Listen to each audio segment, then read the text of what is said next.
Estás escuchando Laboratorio de Juegos,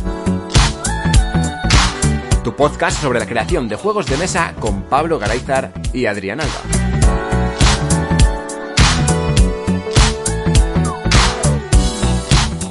Bienvenidas y bienvenidos a un nuevo programa de Laboratorio de Juegos. Hoy vamos a tener un programa especial. Bueno, no me he presentado, soy Adrián Alba. Al otro lado de la línea tengo a Pablo, como siempre. Hola, Pablo. Hola.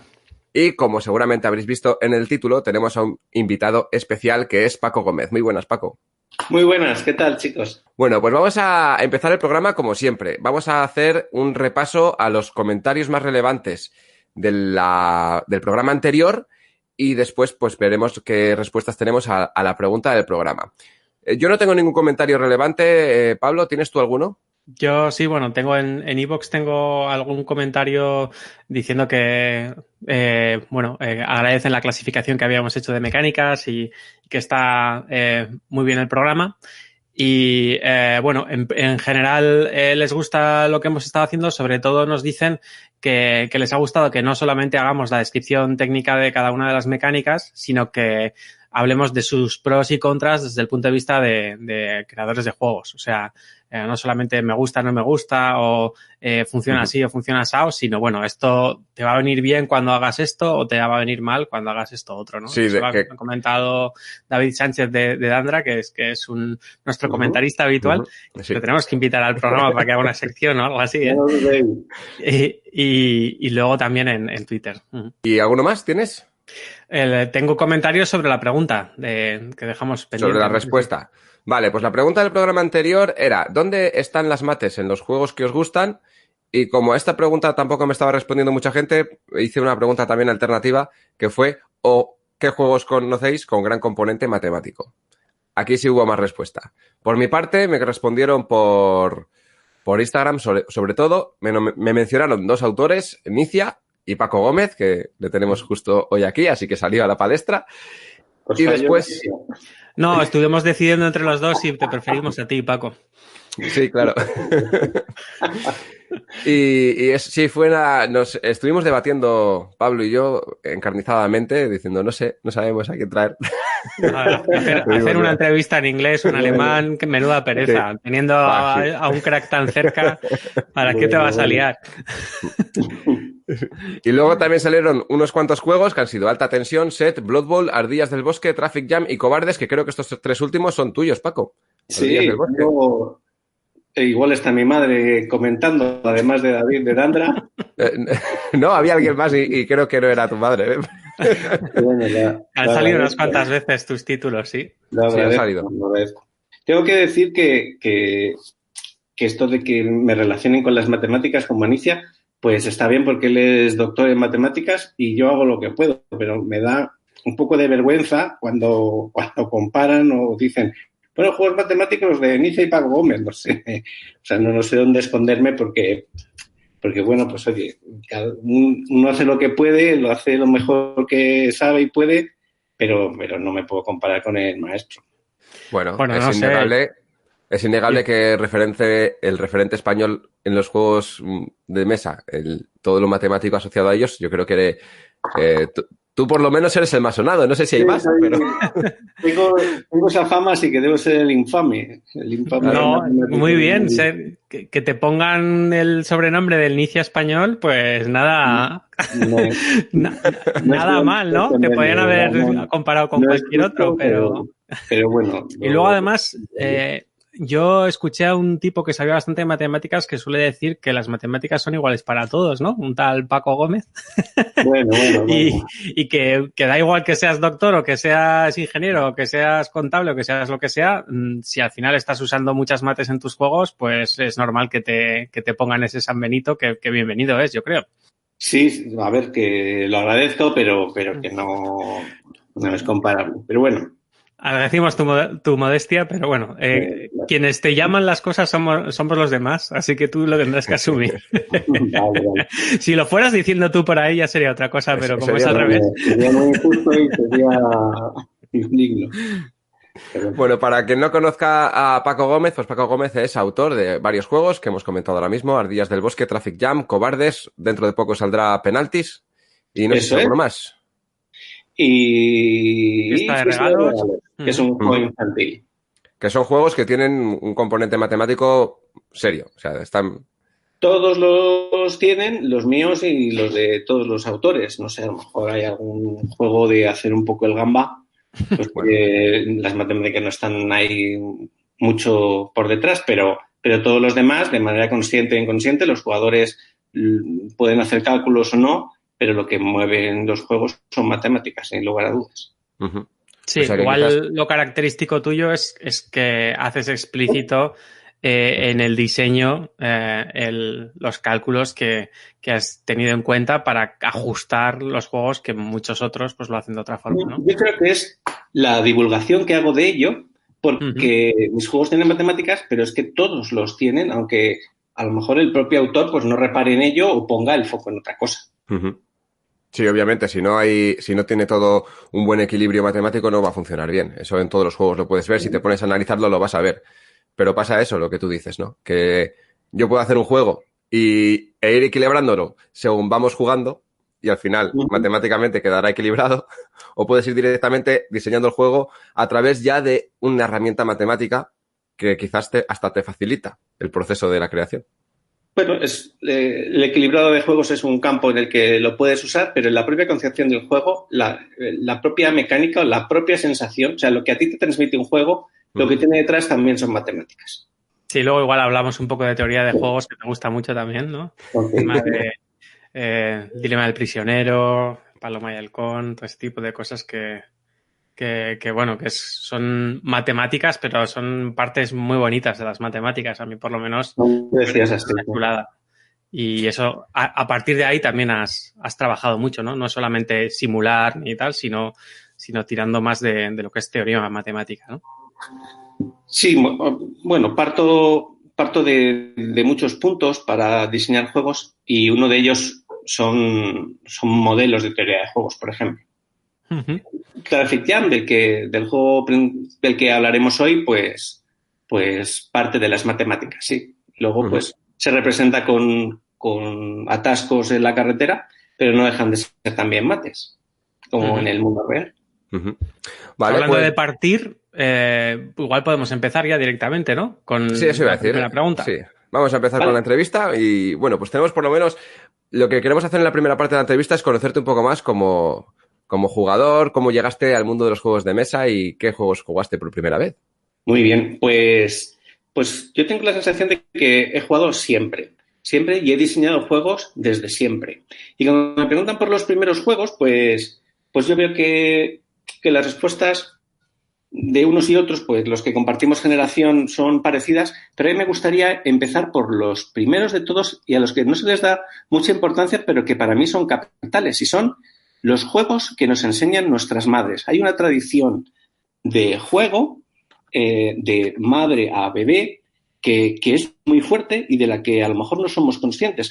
Yo reparé en ella con mis hijos, que ahora tienen 12 y 11 años, y la transmisión cultural, lúdica, que hace la madre de pequeños juegos a sus bebés y a sus niños, siendo muy pequeños antes de mover una ficha o de tirar un dado, es realmente espectacular. Y es tradicional y es cultural porque pasa de generación en generación, de madre a hijos y también de abuelas a hijos. Ver a una abuela jugar con sus nietos es espectacular y no hablo...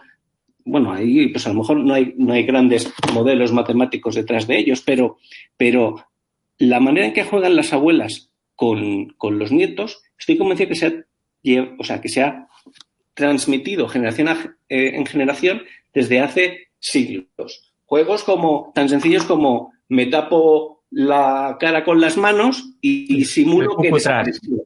Sí. O juegos como tocar el hombro izquierdo cuando yo estoy a la derecha y entonces le hago creer al otro. O juegos donde simulo que le estoy quitando la nariz al niño con ese truco, ¿no?, de esconder el dedo pulgar. O hay una serie de juegos que son los primeros que hemos jugado todos y que la transmisión pues ha venido por vía femenina, como en muchas tradiciones culturales. Y yo creo que es un campo que merece estudio y que es muy interesante. Luego, pues vas necesitando aprendizaje y toda la infancia que está preparada para que juguemos y aprendamos, pues claro, desarrollamos juegos más complejos, pero los primeros me gusta decir que son los de mi madre y los de mis abuelas. Los de casa. Sí, los de casa y empezamos aprendiendo por ahí. ¿Y cómo se te ocurrió crear un juego a ti de juego de mesa? Pues ¿Fue así, desde siempre. saliendo de aquí? Siempre, o sea, desde niño he hecho juegos muy malos, pero siempre había en casa cartón de caja de galletas, plastilina, pegamento, siempre estaba ideando. Me llevo 5 años con mi hermana y a lo mejor eso ha podido ser un desencadenante porque la distancia pues es un poco marcada y a lo mejor tenía más tiempo para diseñar juegos que para realmente jugarlos con ella, porque, bueno, pues a medida que ella crece y va cogiendo capacidades, pues el hermano mayor pues coge otras distintas o tiene otras motivaciones y quizá esa posibilidad menor posibilidad de jugar con ella, pues me hizo enfocarme a diseñar juegos y desde niño lo hago así. De niño programaba mis jueguecitos, también soy informático, Pablo, como tú, aunque con menos habilidad que tú para hacer algunas cosas. No lo creo. Y de chaval, de niño ya programaba mis jueguecillos y me decidí a hacer informática para programar juegos. Luego he descubierto que que la informática pues sirve para otras cosas, para ganarse la vida, está muy bien. Y los videojuegos que se desarrollan en un campo brutal. Pero bueno, al final preferí coger la vía de servicio de los juegos de mesa que están más a mi alcance y donde puedo ser autónomo para diseñar un juego yo mismo con mis cartulinas, mis tijeras y mi pegamento. Es bastante curioso la cantidad de informáticos que hay en este mundillo, ¿no? De la creación. Sí. No, es verdad, es un tema que habría que analizar. Y no sé si es la informática que lleva a los juegos o los juegos llevan a la informática, pero sí es verdad. Hay un montón de cosas básicas en la informática, pues como son los bucles o las secuencias y tal, que reverbera mucho en el mundo de los juegos de mesa y es curioso cómo algunos acabamos aquí y no sabemos si, como tú decías, si porque A implica B o porque B implica A. No sé cuál es la línea causal, pero es curioso. Yo creo que por parte será, no soy informático, pero que como os gusta la informática, los juegos de mesa os gustan porque es como una especie muy resumida, ¿no?, de lo que puedes hacer en el campo informático. Mira, yo lo noto escribiendo reglas. No soy el mejor escribiendo reglas, me esfuerzo mucho, pero no tengo la chispa que tienen otros que no son informáticos. Y yo me doy cuenta que escribo las reglas siguiendo el esquema del pseudocódigo informático. O sea, con esas estructuras de repeticiones, de decisiones, o sea, como si tuvieras que jugar al juego siguiendo una secuencia lógica y unas repeticiones y unas condiciones y así es como lo escribo. Que eso está muy bien para hablar con máquinas, pero no sé yo si es la mejor estructura para hablar con personas, que es que no, porque luego pues veo hay gente que no son tecnológicos y escriben reglas de maravilla. Bueno, vamos a cambiar un poco. Vamos a ver qué juegos juegas tú ahora mismo ahora. O sea, ya ha pasado el tiempo, estás jugando a juegos modernos y juegos que ya estén publicados, que no sean los de nuestra infancia. Pues ¿a qué juegos sueles jugar tú actualmente? Pues mira, aquí entre diseñadores de juegos sabemos que principalmente jugamos nuestros prototipos. Yo además tengo la suerte de tener a mi equipo de pruebas aquí en casa, que son mis hijos. En las cajas de mis juegos aparece mi nombre, pero deberían aparecer los 3, porque Héctor y Claudia pues aportan un montón y están dispuestos a probar siempre. Como mis juegos son sencillos y cortos, pues nos permite en época creativa jugar todos los días. Todos los días hay cambios y todos los días se prueban cosas.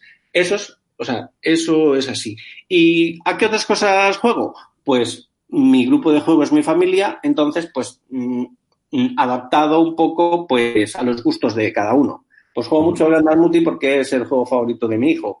O juego pues principalmente parties, juegos fillers, juegos sencillos. Más familiares, ¿no? Todos. Sí, más familiares.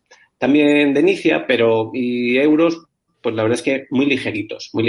Incluso yo, quizá también por preferencia mía. Tampoco a mis hijos les quiero forzar, sino que jugamos a lo que nos gusta a todos y a lo mejor llegamos ahí, pero sí, jugamos cosas sencillas, principalmente cosas sencillas y además nos permite cambiar de juego y así es más dinámico y damos gusto a todos porque al final todos tenemos una... O sea, cada vez que hay que elegir juego, pues ya estamos. Porque a mí me gusta pues a este no jugamos nunca. Sí. Supongo que será algo parecido en todas las casas. Sí, hay veces que a mí me pasa. Nosotros somos dos en casa. Mi pareja y yo jugamos habitualmente y siempre que nos vamos a poner a jugar muchas veces estamos diciendo ¿a qué jugamos? Y más tiempo pensando a qué jugar que ponernos a jugar. Pero bueno, es lo que pasa. Ya nos has contado por qué te entró la vena de diseñar juegos de mesa. Pero claro, en algún momento... tú llegaste también a Ludo. Sí, y un poco de casualidad. Fue un día de estos mágicos que no sé por qué me dio por buscar en Google y localicé Ludo y te aseguro que hasta ese día no se me pasó por la cabeza que, fíjate, ni siquiera que los juegos de mesa tuvieran autor, hubiera gente dedicada a diseñar juegos para publicarse y que otros los jugaran. Era como que mi afición siempre era hacer mis propios juegos para jugar yo con mis amigos. Y no se me ocurrió pensar que podía haber gente pues que pudiera dedicarse a esto, acaso como afición. Desde luego que lo es, pero bueno, no sé, pues no era muy consciente. Eso fue en el verano del año 13, del 2013. Uh-huh. Localicé el Ludo, pregunté si había gente en Madrid. Debíamos ser entonces en Madrid unos 8 socios así. No se veían periódicamente ni tenían relación, por lo menos como asociación, podían coincidir en algún evento y organicé un encuentro o propuse que nos viéramos todos en las LES del año 2013.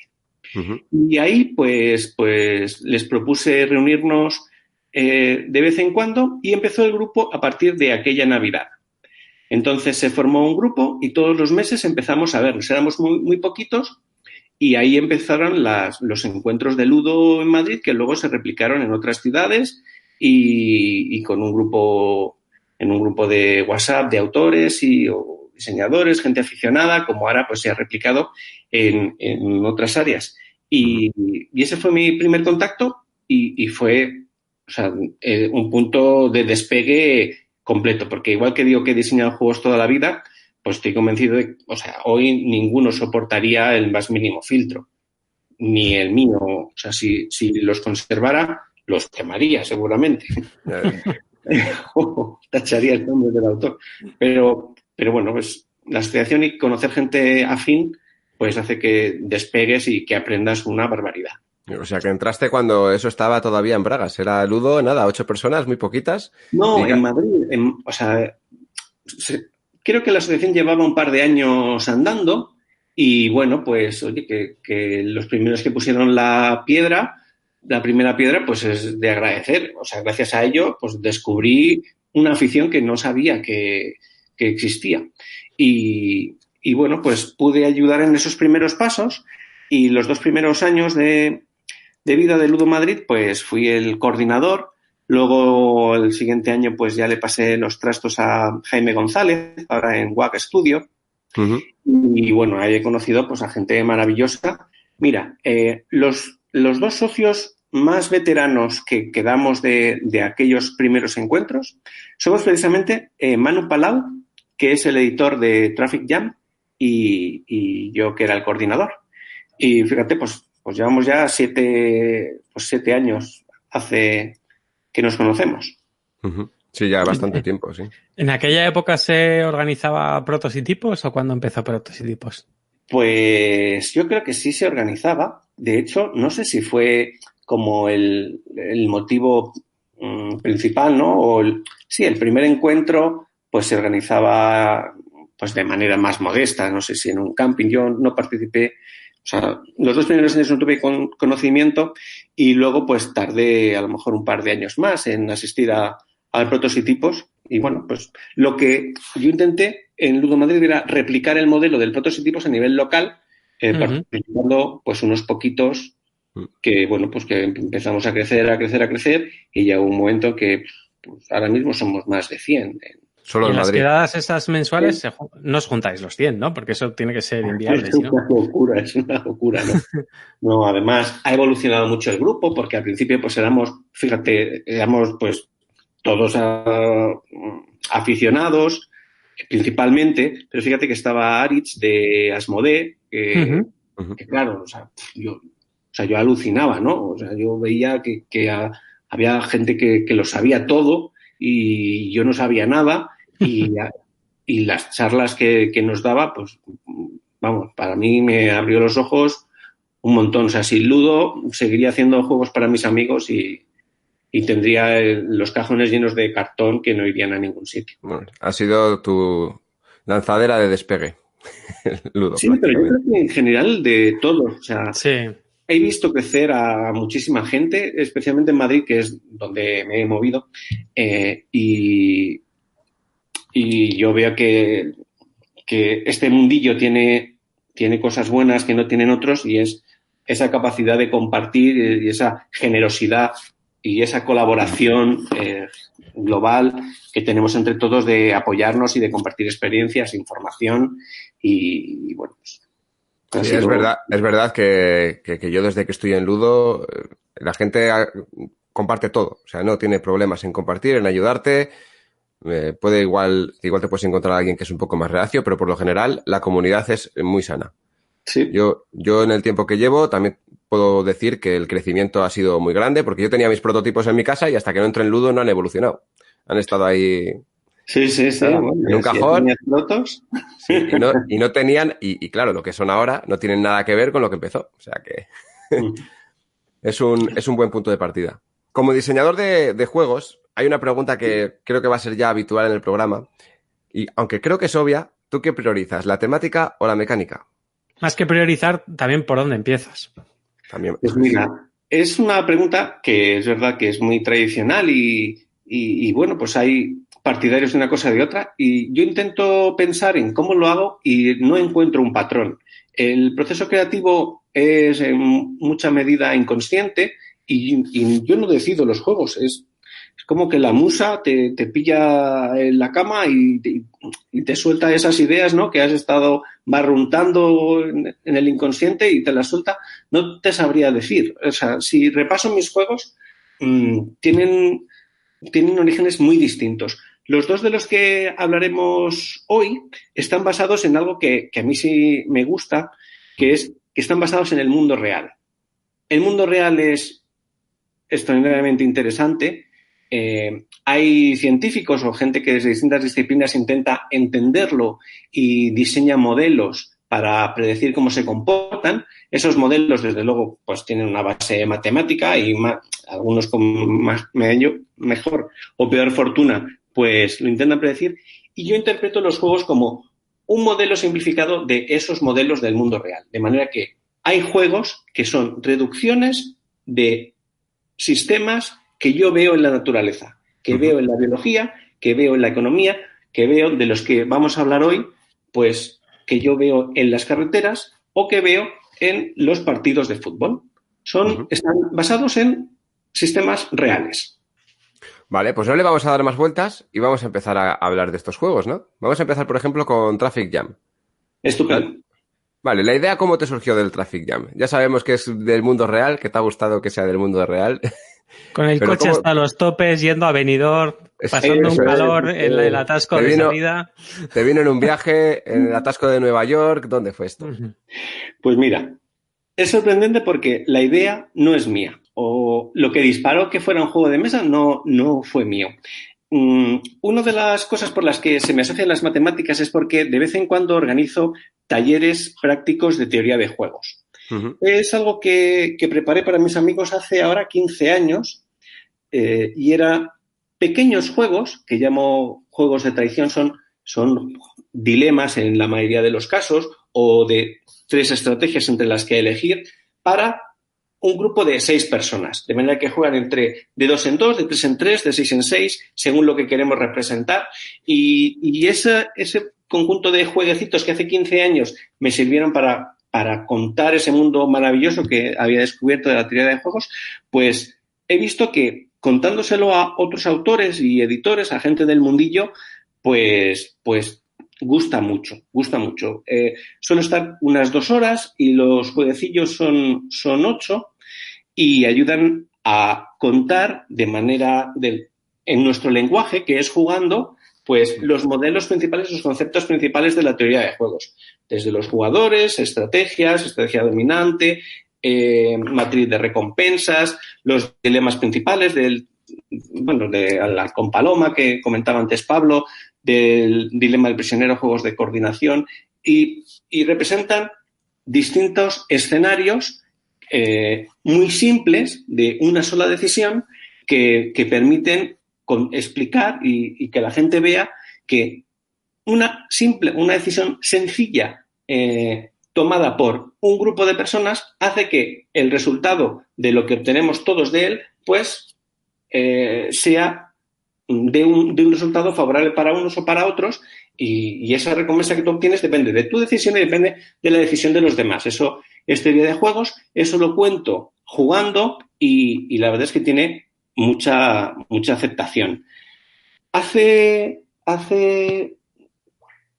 casi 2 años, hace año y medio, en un encuentro que organizaron en Madrid, pues preparé esa actividad para los socios que se quisieran apuntar. Entonces, entre ellos estaba Manu Palau, que ya había asistido a estas charlas, pero le gustan y, repetía. Y como hay gente que repite, por no insistir siempre con los mismos conceptos, pues preparé un ejemplo nuevo. En los juegos de coordinación hablé del tráfico, de por qué se forman los atascos, ¿no? Una visión muy sencilla de por qué se forman los atascos. Era uno de los juegos. Y para hacerlo práctico, os propongo que lo juguemos aquí. Vale. Eso estaba pensado para 6 jugadores, para viajar en 3 turnos horarios, por la mañana, por la tarde o por la noche, pero lo vamos a improvisar aquí entre los 3. Vamos a decidir cuándo vamos a salir mañana de vacaciones.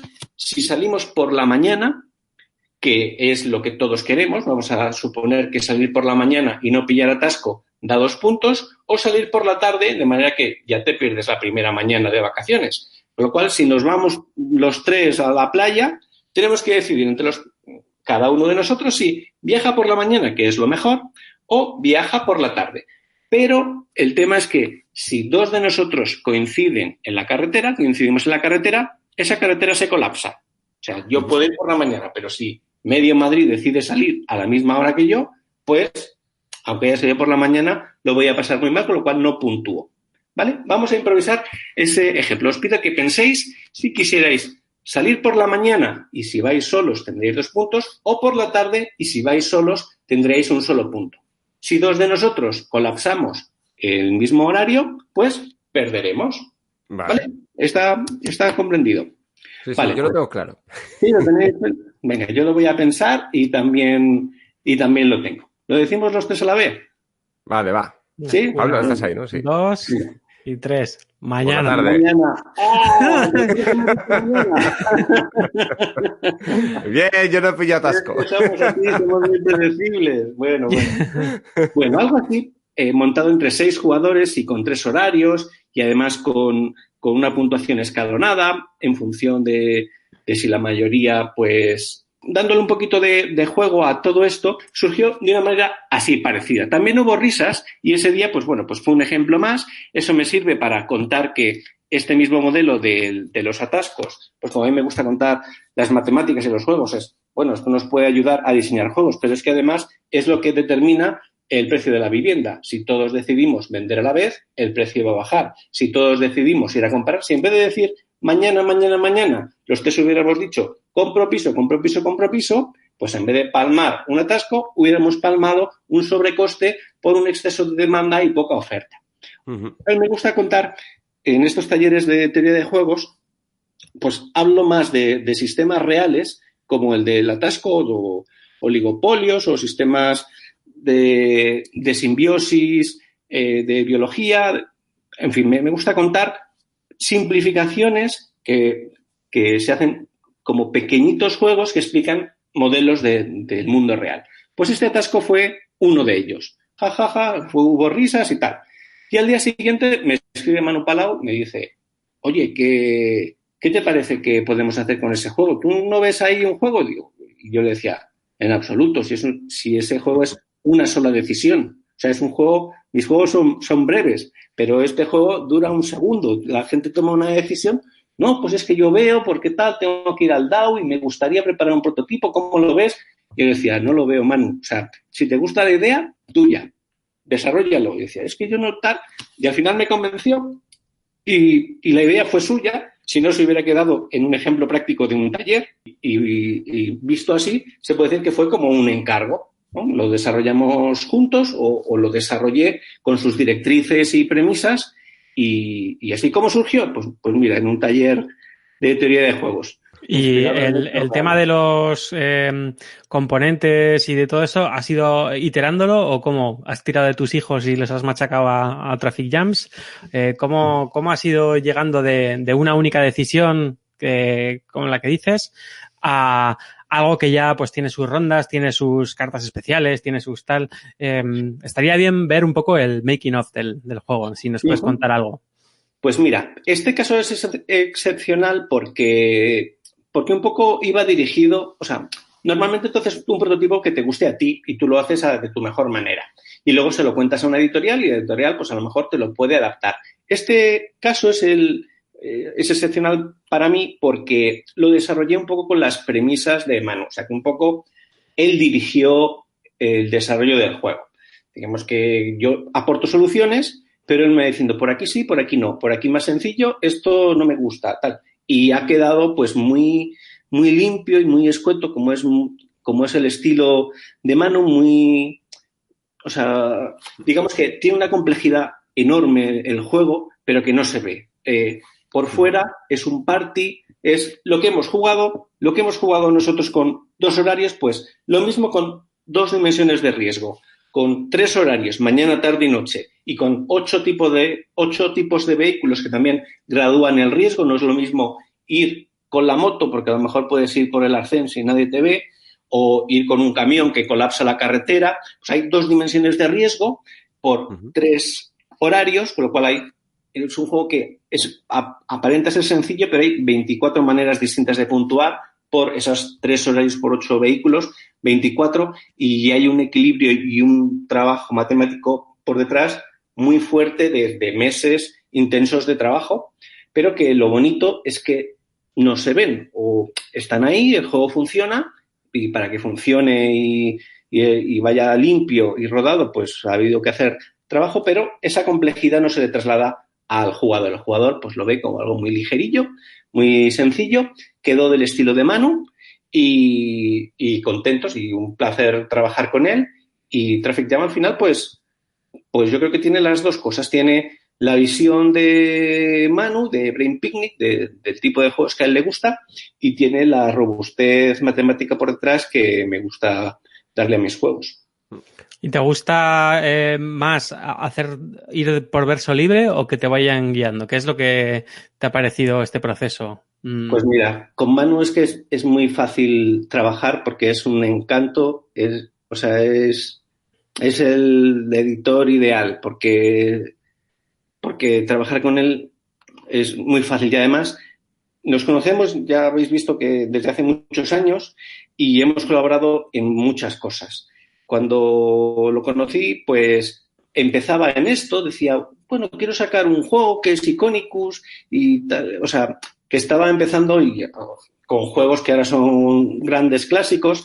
El hombre pues trabajaba, o sea, intentaba, su objetivo era empezar a vivir de esto y ahora, fíjate, pues es socio de Zacatrus, fíjate, el gigante con el que está colaborando y bueno, juntos hemos colaborado en muchas cosas.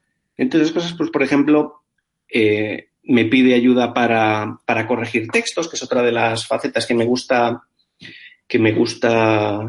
aportar a los juegos de mesa. Uh-huh. Y a veces, pues cuando me pide consejo matemático para alguna cosita de sus jueguecitos, pues si puedo aportarle, pues le aporto. Viene a casa, saca sus prototipos, yo saco los míos, se trae cosas de Essen, las comentamos y bueno, pues al final la relación es más de amistad que profesional, que también lo es, pero bueno, que es más por amistad, con lo cual trabajar con él pues es una bendición, o sea que volvería a hacerlo. Si hay otro juego de los míos que le gusta, pues yo encantado. Dan ganas de mandarle protos a Brain Picnic, porque sí, tal y como lo cuentas. O sea, como diseñador gráfico es una delicia. O sea, tendríais que ver el manual de Traffic Jam sin ir más lejos. O sea, el antes y el después, ¿no? Lo que tú le mandaste, lo que él hizo. Desde luego. O sea, hace manuales con una delicia. O sea, cuando ves un juego y dices, esto es muy sencillo, esto se aprende muy rápido, ha tenido que ser muy fácil diseñarlo. Bueno, el trabajo que hay detrás es inmenso, las vueltas y vueltas, en eso somos muy parecidos porque revisamos y revisamos, o sea, son una vuelta de mejora y otra hasta que lo dejamos limpio. Es súper insistente y tiene una marca personal pues que da gusto y que se ha ganado a pulso. O sea, que trabajar con él, pues vamos, deseando que... Una cosa que se dice mucho, por lo menos que yo escucho mucho en este mundo, ¿no? Es lo difícil es hacer que sea sencillo. Madre mía, o sea, cuanto más sencillo es, más trabajo tiene. Más difícil, sí. Sí, es un poco como pasa con las mates, ¿no? O sea, cuando tu fórmula solamente tiene 3 o 4 elementos que se relacionan con operaciones sencillas y dices, joder, qué fórmula más elegante, ¿no? Qué teorema más elegante. Cuando de repente necesitas hay 85 derivadas triples integrales triples para hacer no sé qué tal, y dices, me lo creo, pero con muchas dudas. Porque con los juegos pasa un poco parecido, ¿no? El otro día, en el programa anterior, hablábamos de la dureza y comentábamos que bueno, pues que la dureza puede venir también por culpa del diseñador. Es decir, si has hecho un manual con 80.000 excepciones, pues el juego es difícil de jugar, pero no porque te esté planteando decisiones complicadas, sino porque es que tienes que tener un manual de 100 páginas en la cabeza. El ajedrez tiene muy poco manual, pero anda que no desarrolla árboles de decisión, ¿no? Sí, total.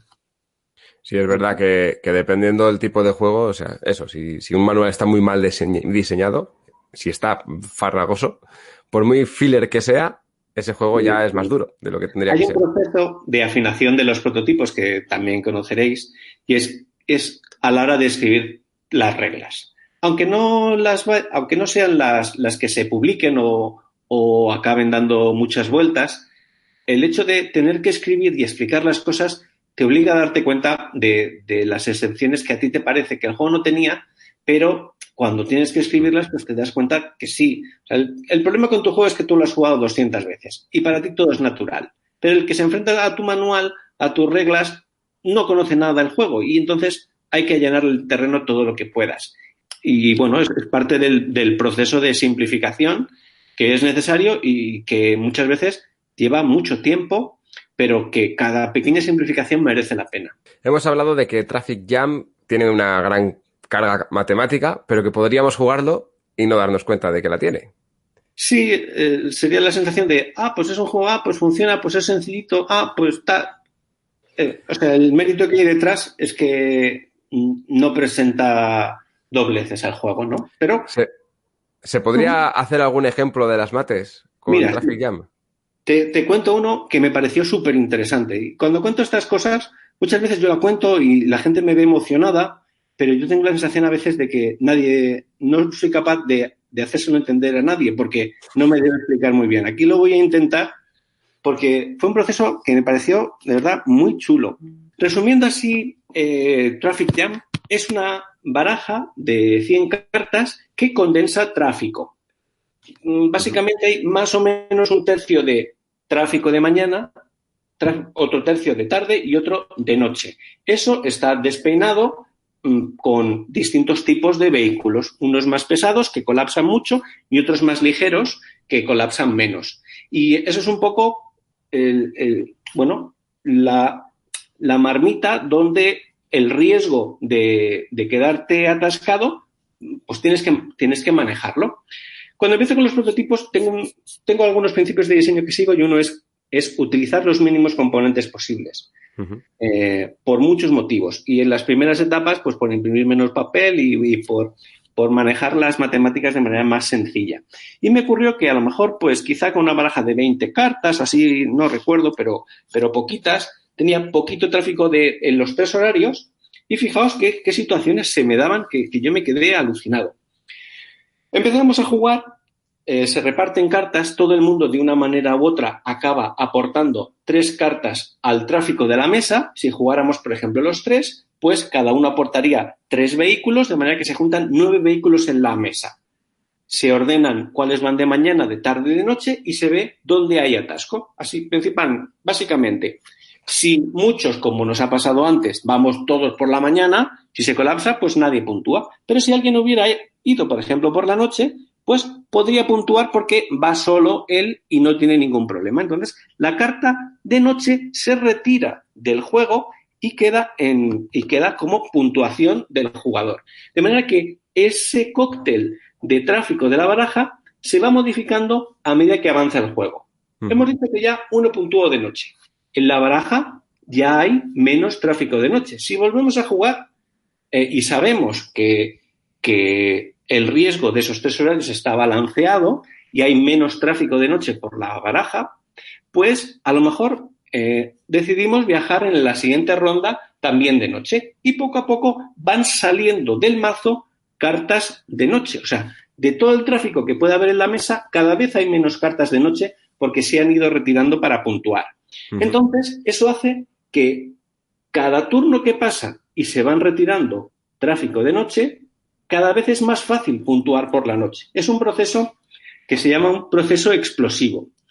Y entonces ocurre que a medida que avanza el juego, puntuar de noche cada vez es más fácil porque las cartas de noche se han retirado de la baraja y acaba tendiendo ese mazo a tener la mitad de sus cartas de mañana y la mitad de tarde. De manera que cada vez se colapsa más el tráfico por la mañana y cada vez se colapsa más el tráfico de tarde porque las cartas de noche se van retirando del juego. Y eso hacía que el juego se bloqueara. Empezábamos a jugar y van saliendo cartas y era parte del juego. O a mí me gustaba verlo así. Si yo veo que hay mucho tráfico que ya ha salido de la baraja, en el mazo ese horario es más fácil de puntuar, pero acababa provocando que el juego se bloqueara. Y eso es un proceso explosivo de los que hablabais en el programa anterior como efecto bola de nieve. Una situación que se da en un momento dado y a medida que avanza y avanza, cada vez se va acelerando y no hay manera de frenarlo y al revés. Más que frenarlo, cada vez se acelera más. Pues entendiendo matemáticamente qué es el proceso que le ocurre a tu juego, eso te lleva a tomar decisiones de diseño y saber qué hilos tienes que tocar para que eso no ocurra. Esa baraja pequeña de 15 o 20 cartas iniciales acabaron siendo 100. Y una de las decisiones de diseño es que el mazo se cicla una sola vez en cualquier partida. Como mucho, se cicla una vez, de manera que las cartas que salen de circulación pues solo te afectarían como mucho a la segunda parte de la partida y en muy poca proporción. De manera que ese proceso que entiendes matemáticamente por qué ocurre, pues le encuentras una solución y al final es algo que el jugador no ve, y no ve porque no ve el problema, porque el problema lo has dejado, pero bueno, pues se ha solucionado a partir del entendimiento matemático de qué ocurre en ese proceso real inspirado en el tráfico de Para resolver este tipo de problemas, ¿has tirado de tu ya mítico simulador de probabilidades o has tirado más de la intuición o de otro tipo de artes? Bueno, los simuladores, en algunos casos, o llamo simulador a una herramienta que yo trabajo en Excel, pero que me permite configurar o diseñar la configuración del juego tentativa que yo creo que debe tener el juego, y eso se traduce en un montón de cálculos para hallar un montón de probabilidades y un montón de riesgo asociado a cada forma de puntuar. A ver si me explico. Si jugamos 6 personas, todos aportaremos al tráfico 3 vehículos, de manera que en la mesa se van a juntar 18 cartas. Esas 18 cartas son de 24 tipos distintos, porque está el camión por la mañana, el camión por la tarde, el camión por la noche, la moto por la mañana, la moto por la tarde. Hay 3 horarios por 8 tipos de 24 tráficos distintos.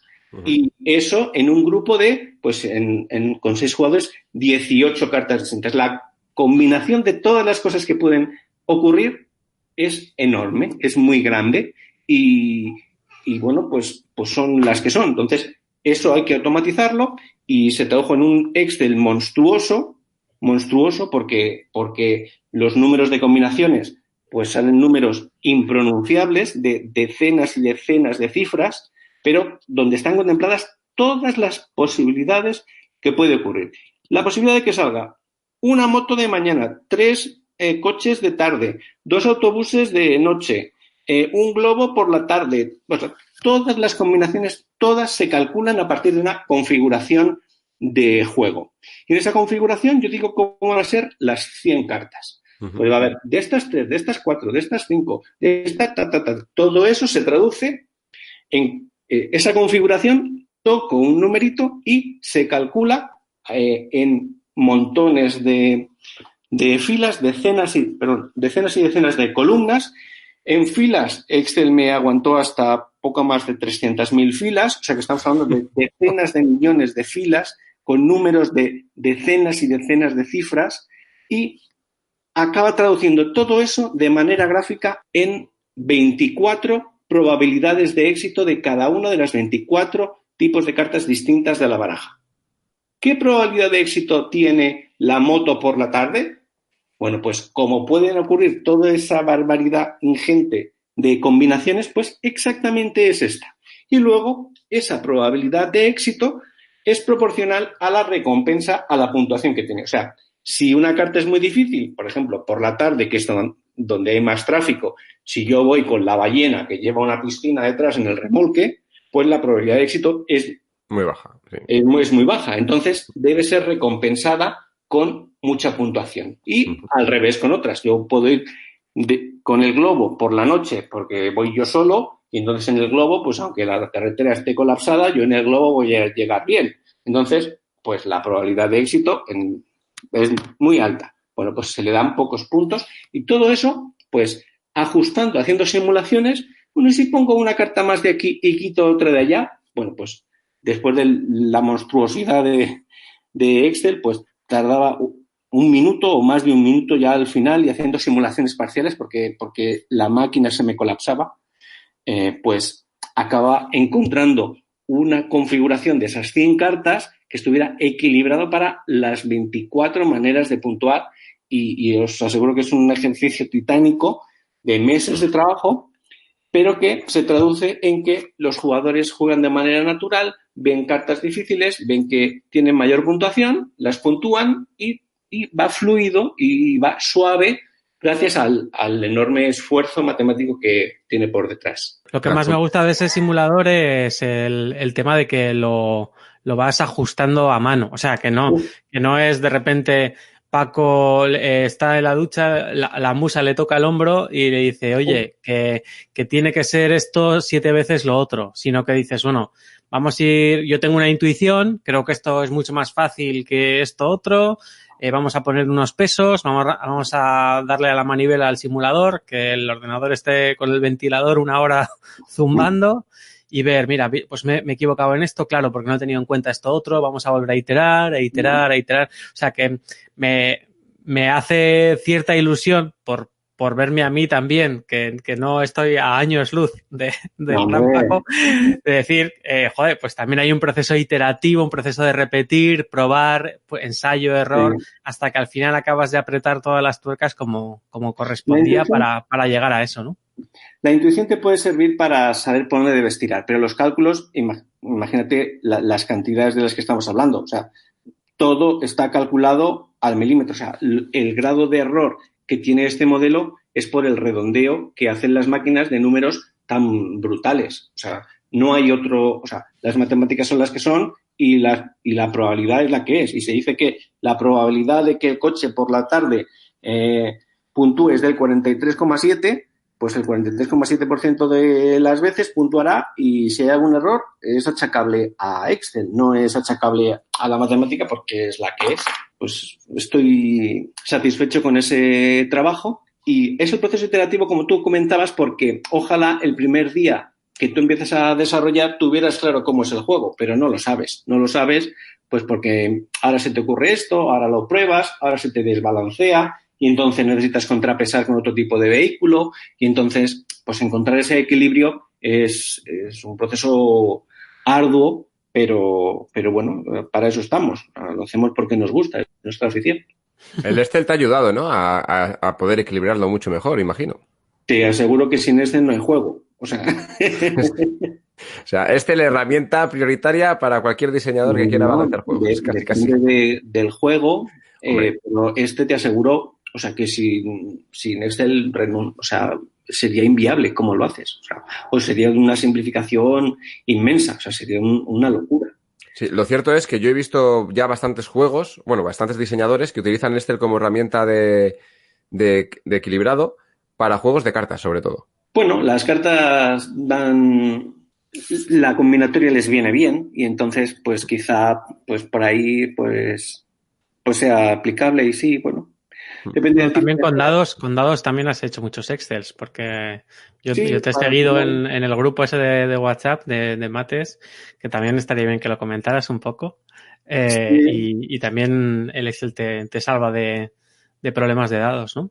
Sí, no soy mucho de dados y de hecho ese ejercicio quedó al final en algo que no llegó a buen puerto. No sé si algún día lo retomaré, pero no soy mucho de dados porque con un dado no puedes hacer muchas cosas, o por lo menos los de mi generación o yo, por mi edad, pues no les veo el uso que le ven los jóvenes. Comentábamos esos grupos, decía, he hablado de Ludo, he hablado de los talleres de teoría de juegos y al final siempre acaba contactándome a alguien que tiene un juego, que tiene una necesidad matemática, que si le puedo aconsejar, no sé qué.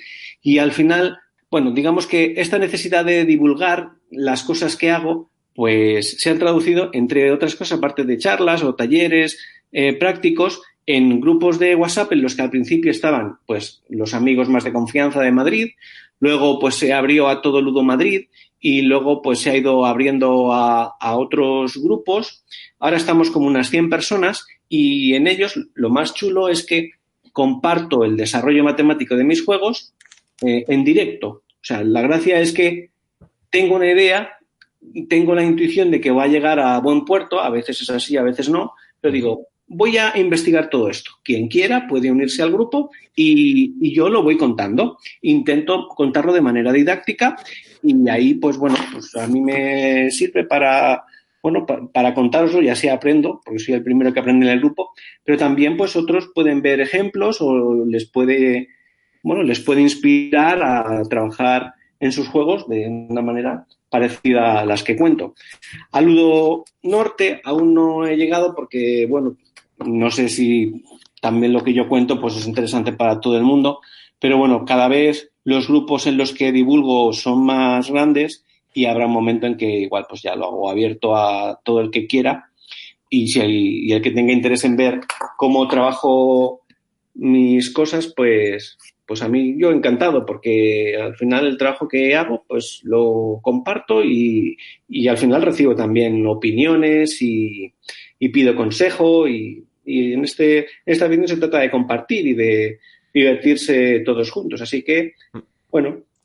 Yo lo veo como una iniciativa muy buena, el tema del WhatsApp, porque te abre la puerta a estar con un montón de gente que puede estar en la otra punta del país, o incluso no un país extranjero, y que no solamente que vaya a coger conocimiento por lo que tú le estés contando, sino que a ti mismo te puede ayudar el feedback que te den ellos, según lo que estás planteando. Totalmente. Al final, pues estableces una red y yo creo que por cosas como esta es por lo que me asocian a las matemáticas. Cuando alguien habla, pues juegos matemáticos, o tengo un problema con mi juego y sé que la solución está en las matemáticas, ¿a quién puedo acudir? Bueno, quizá esa fama pues me ha venido por estas ganas de divulgar matemáticas. Hombre, a todos los divulgadores siempre les pasa eso, ¿no? Que al final son vistos por más personas y que se quedan como referentes.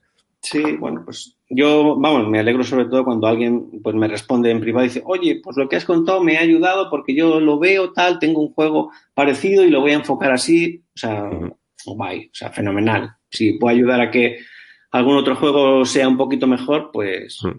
No, siempre está bien que te tengan en consideración. Y luego la dinámica del WhatsApp ayuda bastante porque, como tú bien dices, vas contándolo en directo. En directo, pues cada día casi o cada 2 días escribes un poco los últimos avances y sobre todo que cada día cuentas muy poquito. O sea, que no es que de repente te encuentras que te has perdido 3 días y tienes ahí 25 páginas para leer, ¿no? Entonces, en ese a poquitos, en ese intentar dosificar, que supongo que habrá días que te pida el cuerpo escribir más y digas, bueno, vamos a dejar, esto lo cuento mejor mañana para que la gente pues vaya masticando poco a poco las últimas 3 ideas con las que estamos trabajando, ¿no? Y eso es una labor de docente que alucinante. O sea, ayudas mucho a digerir algunas cosas que para la gente que pues se le atragantan las mates, pues es muy de agradecer. Lo intenté que dosificar un poquito la atención porque, bueno, pues tú estás apasionado y estás en este tema metido a fondo, pero hay mucha gente en el grupo y siempre que hay grupos grandes, pues los intereses son distintos y los conocimientos de base también. Y bueno, hay que intentar que la mayoría de la gente, pues por lo menos tenga el gusto de, si no entender todo el trasfondo, pues oye, saber que aquí hay algo interesante y que si un día lo necesito puedo entrar e investigar. Y bueno, pues he visto un ejemplo, a lo mejor no sería capaz de desarrollarlo de manera autónoma la primera vez, pero yo sé que cuando lo necesite, pues aquí tengo herramientas útiles. Esa es un poco la intención. El juego lo has publicado con Zacatrus a través de Brain Picnic. No sé qué tipo de relación tienen exactamente las dos empresas. Sé que colaboran, pero no sé la relación que tienen. Pero bueno, tú como autor, tú no formas parte ni de Zacatrus ni de Brain Picnic, perdón. No, los autores, bueno, lo habitual es que los autores seamos independientes y bueno, pues cuando tienes un prototipo, pues lo enseñas aquí o allá.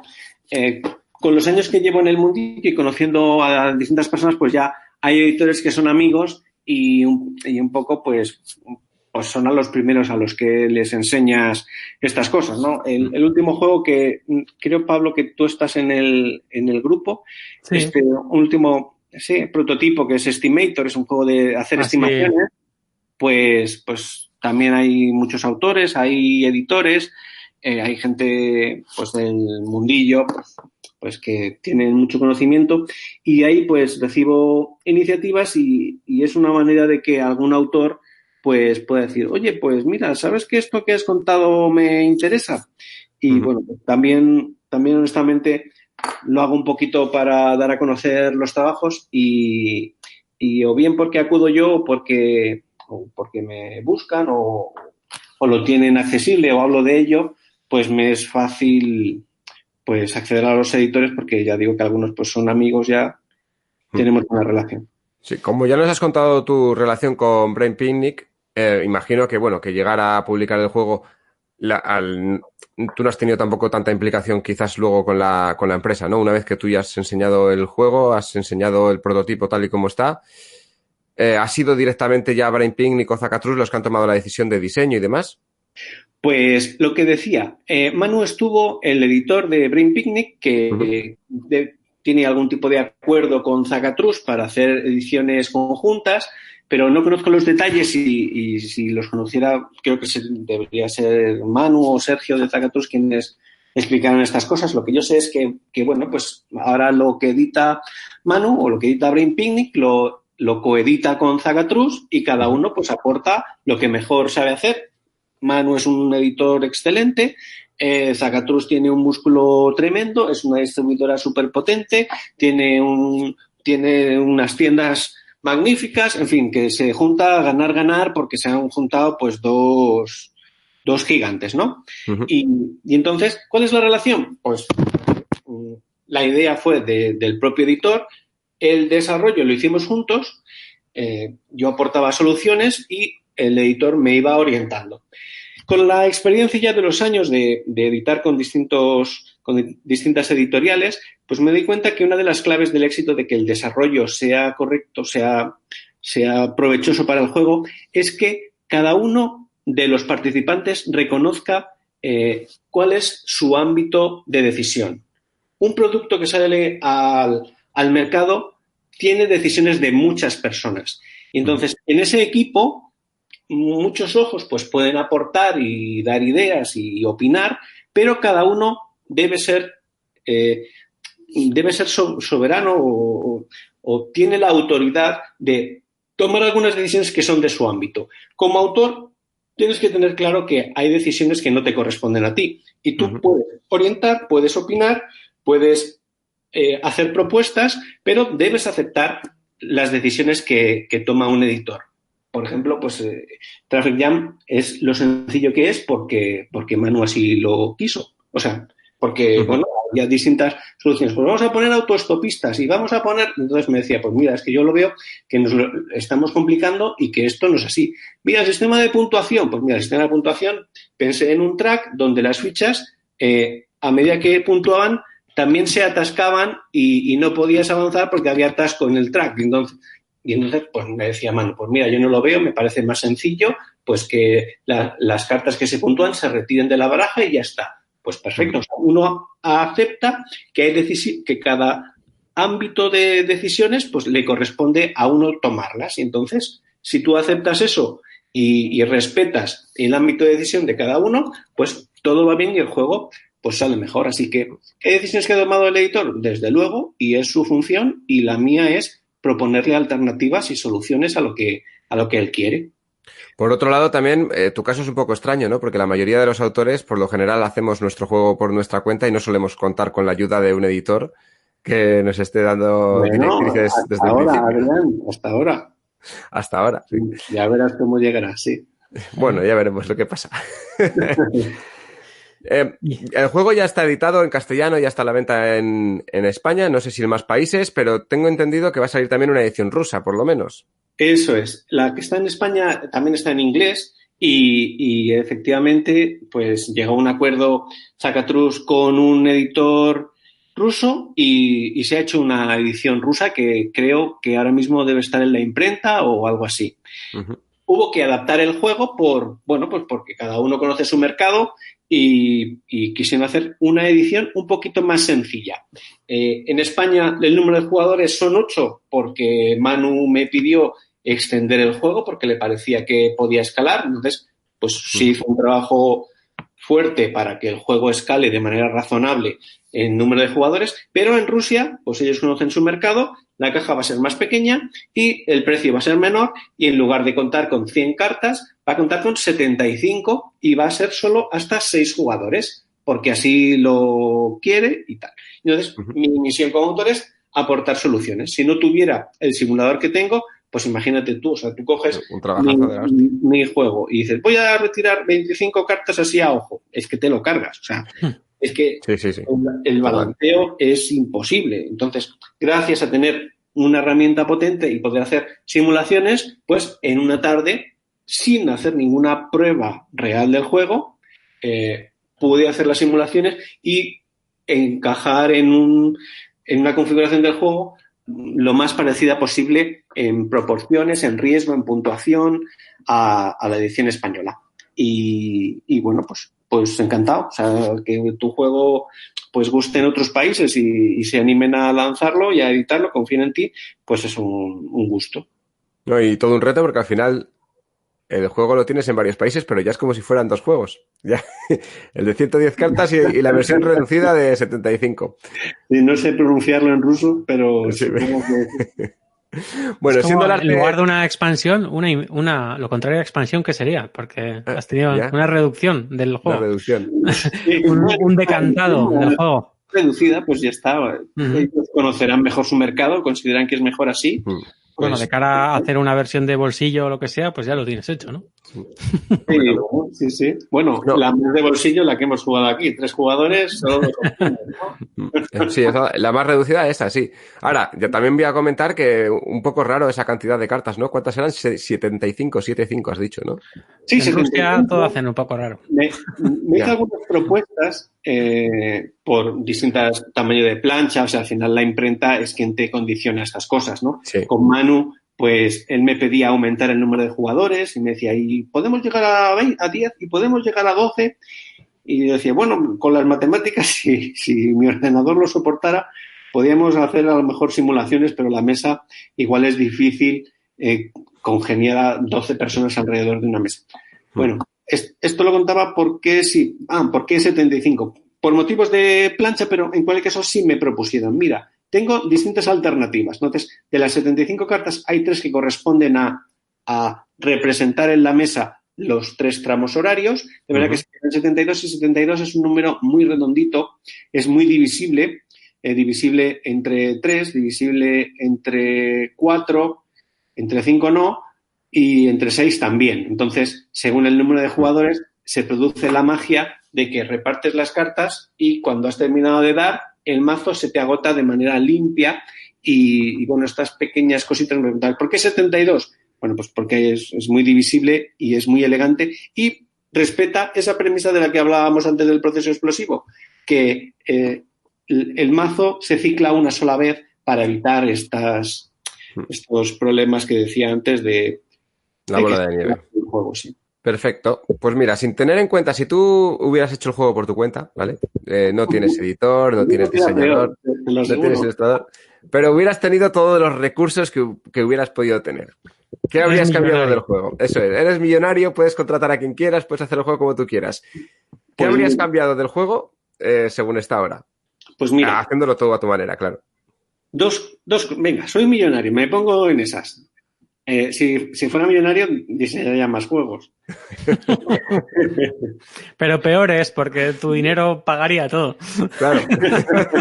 Así que estamos de enhorabuena con que no lo seas. Seguro que serían peores. Pero 2 cosas. Escalaría una de las cosas de Traffic Jam que tiene un esfuerzo titánico detrás que solo conoce el autor y quien escuche programas como este, es que escala razonablemente bien. O sea, tú juegas a 3 jugadores, a 4, a 5, a 6, a 7 y el juego se comporta de manera súper parecida. A lo mejor con 3 jugadores pues hay cartas como las ballenas que tienen el remolque detrás que colapsan porcentualmente mucho tráfico, pero se comporta de una manera bastante lineal. De manera que las matemáticas soportarían si tuviera un ordenador que soportara todos los cálculos que son necesarios para escalar el juego a un número muy grande de jugadores. La última partida que comentábamos antes del juego de estimación lo hemos jugado a unas 100 personas y me gusta que cada reto intentar dar un paso más, ¿no? Y, ¿por qué no diseñar Traffic Jam para 100 jugadores o para 1000 jugadores, ¿no? Si lo hiciera para millones de jugadores, pues jugaríamos en tiempo real. Sería cada uno saca su coche y el que a todos a la calle. Palma. O sea que si fueras millonario no harías un juego de mesa que se llamara Traffic Jam, sino que harías un evento que sería Traffic Jam en una ciudad. Hay que presentarse con coches, sí. Y por el otro lado, también teníamos variantes para 2 jugadores, fíjate. El juego funciona igual para 2 jugadores. Es cierto que a lo mejor la linealidad del escalado, las proporciones de riesgo y puntuación, pues las matemáticas son así, ningún juego escala de manera tan precisa. Entonces, a 2 jugadores no es tan fino, pero sí es razonable y había una variante de 2 que al final, por cuestiones de maquetación, pues no incluimos en el juego. Son 2 párrafos, al final me parece que Zacatrus hace pocos días se acabó la variante, cabían 2 tweets, me parece. Que juegan básicamente casi igual, se simula un tercer jugador y ya está. Pues eso no entró en la edición quizá por cuestiones de maquetación y pensando en que el juego pues es más divertido, es más caótico con muchos jugadores. Si juegas con 5, 6, 8 jugadores, el juego dice, la caja dice 8, pero si jugáramos 10 jugadores, el juego lo aguanta perfectamente. Al final es... 10 jugadores, es una risa porque al final pues se forman atascos, la gente se ríe, tiene distintas estrategias y se hace más divertido. Entonces esa variante para 2 se quedó fuera de las reglas, pero ahora con el confinamiento pues es difícil quedar con 10 amigos para jugar a Traffic Jam. Hay unas veces que juegan a 2, entonces es complicado. Se nos ha quedado ahí en el tintero, pero bueno, está dicho y ya está. Hablando de lo que es las del confinamiento, cambiando un poquito de tema, el Cobardes, que es un juego que también tienes editado, este está por Zacatrus, creo recordar. No, este es por Trangis Games. Por Trangis, Trangis, perdón, sí, estaba pensando yo el logo morado y he dicho Zacatrus. Sí. Con Trangis lo tienes. Y también lo han liberado ahora para Print and Play de forma gratuita, ¿no? Sí, me lo propusieron durante el confinamiento y me pareció bien. Dicen, bueno, pues mira, es darle un poquito más de vida para quien lo quiera. Si a ti te parece bien, yo decía, yo encantado. Si los autores lo que queremos es que los juegos se hagan a mesa y la gente lo juegue y de vez en cuando pues te escribe alguien y te dice que le gusta y que tal, pues genial, sí. Pero bueno, está bien saber que cómo ha sido la decisión, porque al final, aunque tú hayas firmado con una editorial, la editorial no la ha puesto en Print and Play sin consultarte, que ha contado contigo para ello. Si tú les cedes los derechos por un tiempo de explotación, pero bueno, esto no es explotación, es liberarlo, pues se ha hecho con otros juegos, se ha hecho otras iniciativas, tal, pues a mí me parece bien y ya está, pues todos contentos y hablando de Trangis, con ellos vas a hacer tu próximo juego, ¿no?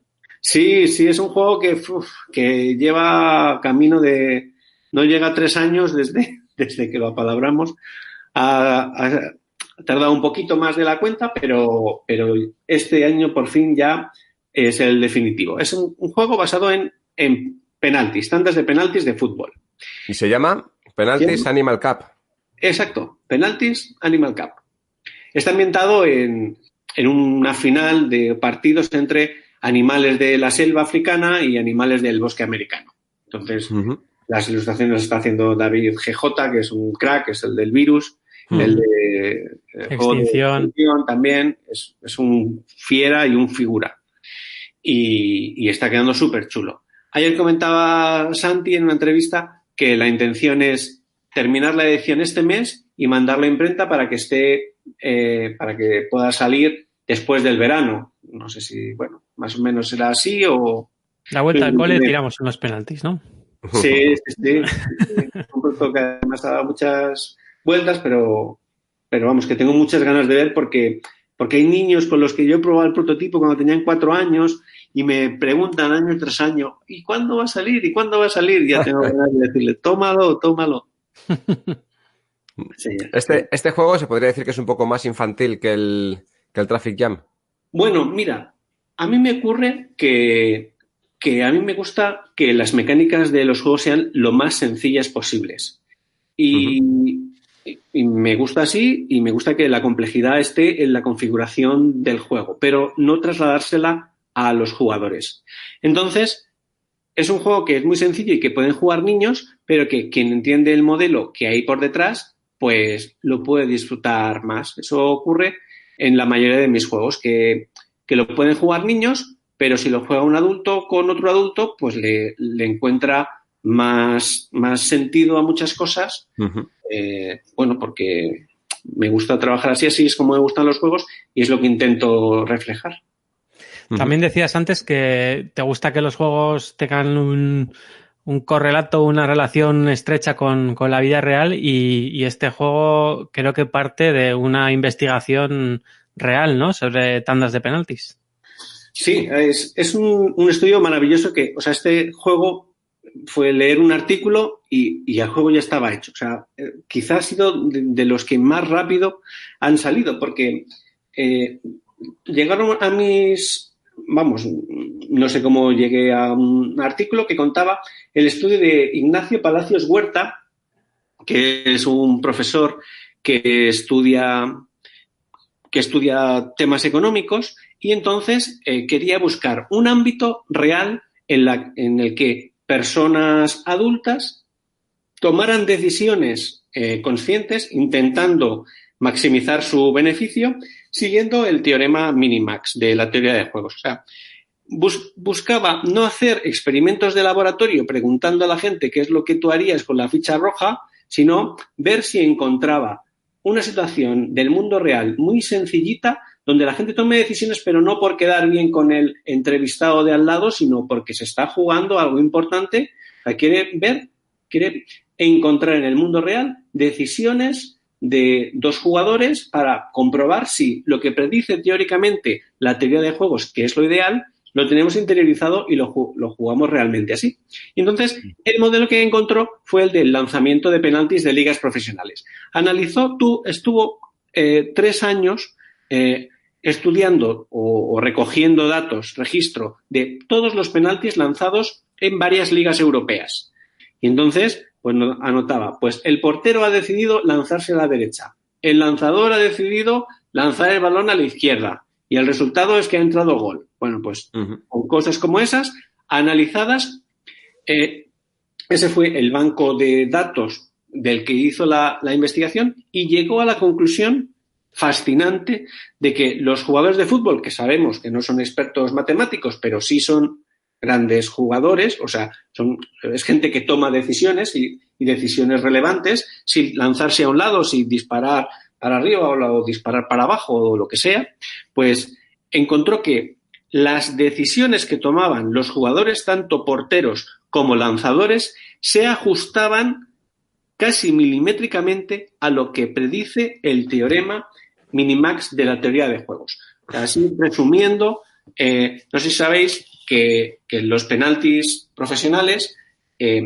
hay lo que se llama un lado natural para el lanzador. Si yo soy diestro, la manera en que controlo mejor el balón es golpeándolo con mi pie derecho y cerrando la pierna para que vaya al palo que yo veo a la izquierda, que es el que ve el portero a la derecha. Eso es lo que se llama el lado natural del lanzador, donde se encuentra más cómodo porque es un golpeo donde tiene mayor control de la pierna y donde puede ajustar más al palo porque estadísticamente tiene más, ¿no?, lanzando al lado natural. Los zurdos lo hacen exactamente igual de manera simétrica. Y cuando lanzan al lado no natural, pues el número de lanzamientos que hace ahí, pues hay más que se le van fuera y más que para el portero porque no es capaz de afinar tanto al palo el lanzamiento. Entonces, más o menos así, los números, grosso modo, es que el lanzador lanza aproximadamente un 60% de las veces a su lado natural, al lado bueno, y un 40% al otro. El portero hace exactamente lo mismo, que en su caso, si los dos son diestros, coincide que también el lado bueno del portero, si es diestro, es lanzarse a la derecha porque toma impulso con su pierna derecha, que es mejor. Pero él, en todo caso, sabe que el lado natural, el lado bueno del lanzador es su derecha y él se tira también un 60% de las veces al lado natural del lanzador y menos al otro, como un 40% al otro. Bueno, pues esa proporción aproximada, no recuerdo los decimales, pero me estoy moviendo un 1% arriba o abajo de esas cifras, es lo que predice la teoría de juegos que es lo óptimo. O sea, lanzar la mitad de las veces a un lado o a otro no es óptimo.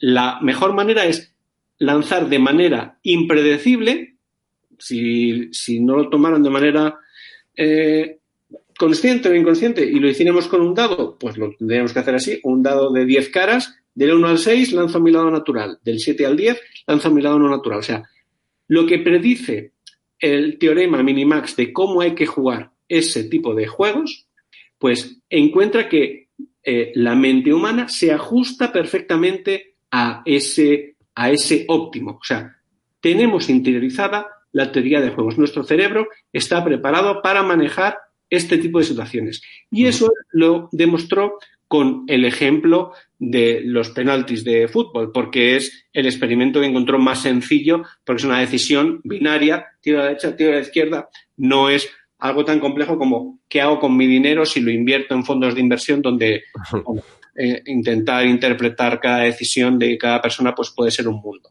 Entonces decía que está basado en eso. O sea, cuando encontré ese trabajo, pues yo lo flipé porque dije, madre mía, o sea, es alucinante. Y luego como hace muchos años de esto, pues luego yo he comprobado con mis hijos que es verdad que ellos se ajustan a ese teorema minimax de una manera muy precisa. En juegos míos que tienen detrás estas matemáticas, Cobardes es el primero de ellos, pues la proporción en que cada uno de los jugadores debe jugar distintas cartas, veo que los jugadores, incluso los niños que tienen un poquito de rodaje en el juego, se ajustan de manera estupenda a lo que predice la teoría de juegos y el equilibrio de Nash. Cobardes es un juego que es difícil de contar así, pero bueno, básicamente podemos decir que la manera natural de empezar jugando a Cobardes es jugando el 6, que es como tu guerrero más fuerte, al que nadie gana. Puedes jugar el 5, que es una opción intermedia, porque aunque no es el guerrero más fuerte, pues el 6 no le puede vencer porque solo tiene un punto más de fuerza que él. Y la jugada audaz sería jugar el 4, empezar con el guerrero 4, de manera que si tienes mala suerte que el guerrero 6 te sacude, como tiene 2 puntos más de fuerza que tú, pues te sacude, pero bueno, a veces pues mola mucho jugar el 4 porque si el otro juega el 5, pues es buena opción. Bueno, el caso es que matemáticamente lo que conviene, así simplificando, es que un 20% de las veces se juegue el 6, un 60% de las veces se juegue el 5 y un 20% de las veces se juegue el 4. O sea, la teoría de juegos predice cuál es el comportamiento óptimo. Bueno, pues yo veo en mis hijos y he visto en niños que se ajustan estupendamente como estudió Ignacio con los futbolistas profesionales que lanzan en la proporción oportuna en estrategias mixtas a los lados que conviene, como decía, con la proporción que corresponde, pues yo lo veo igual con los juegos de mesa. Y yo lo veo en niños, de manera que lo súper interesante es que el cerebro está preparado para predecir este tipo de cosas. Y lo asocio con situaciones del mundo real, de biología, donde yo veo que esto ocurre así. Y es fascinante, y al final hablamos de lanzamientos de penaltis, y entonces pues eso está muy guay, pero es que lo que dice el estudio a mí me parece espectacular. Y si me dejáis, os pongo un ejemplo de biología donde ocurre esto mismo. Adelante. Voy a hablar de las suricatas, que es un animal muy chulo, y el dongo africano. El dongo africano es un pajarito muy, muy pillo, muy bonito, así negro, que es muy gracioso, como ahora veréis. Tiene es como lo llaman, es un cleptoparásito. O sea, es un animal que para cazar, pues bueno, a lo mejor cazar bichos pequeñitos, pues los puede cazar, pero a lo mejor un escorpión, pues le es difícil. Entonces lo que hace es robarle comida a otros. ¿Cómo lo hace? Pues lo que hace es, hace de vigía. Como pajarito, pues se sube a un arbolito y entonces está vigilando para las suricatas. Las suricatas pues salen a comer y siempre hay alguna que se yergue para ver el horizonte a ver si viene un águila o viene algún depredador, de lo que sea. El caso es que este dongo, el cabrón, está especializado en dar señales de alarma de distintos tipos de animales. Ya no recuerdo la cifra, pero era espectacular, como era capaz de reproducir el sonido de unos 40 o 50 animales distintos, como diciendo que viene un águila, simulando que quien lo dice es una suricata o es un dongo o es cualquier tipo de animal de los que viven en el Caligari.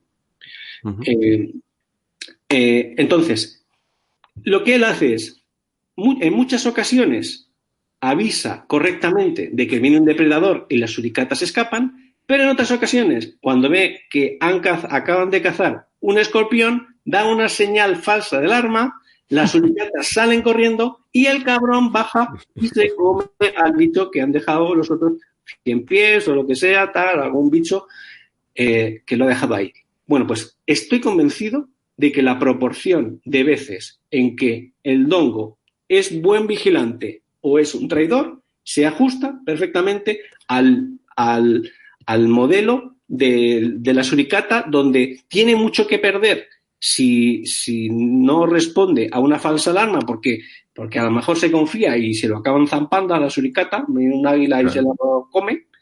Y bueno, pues al final las matemáticas son las mismas en un juego de mesa como el de penaltis en un juego profesional, en decisiones profesionales de los futbolistas, o en el mundo animal con decisiones que toman los animales. Y lo más interesante es que esto responden a ello personas y animales que no son matemáticos ni conocen la teoría de juegos, pero que el cerebro está preparado para responder de una manera óptima.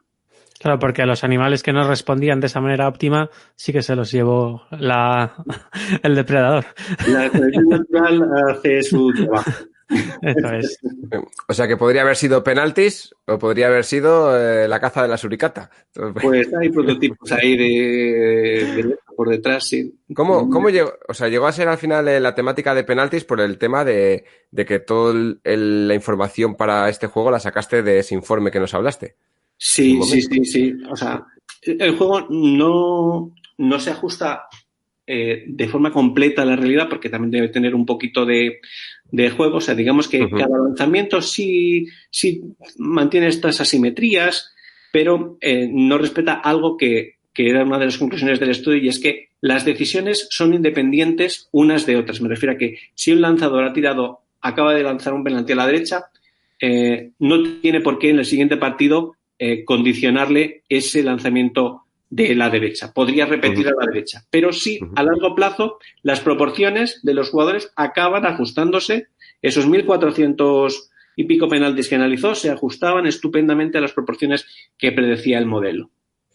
Tú sí, en tu juego sí que fuerzas un poco porque las cartas de la mano se acaban, ¿no? Entonces, si has tirado siempre a tu lado dominante o tu lado natural, pues al final el otro ya sabe. Es como jugar al blackjack contando cartas o sin contar, ¿no? Cuando ya sabes lo que hay en el mazo o lo que hay en la mano, pues el azar es un pelín más controlable, ¿no? Sí, pero además juega en teoría de juegos con algo que se resuelve por lo que se llama inducción hacia atrás. O sea, yo estoy jugando el primer lanzamiento, pues sería tal como lo predice el modelo, pero a medida que avanza el juego, digamos que tus disparos a un lado o a otro se van agotando.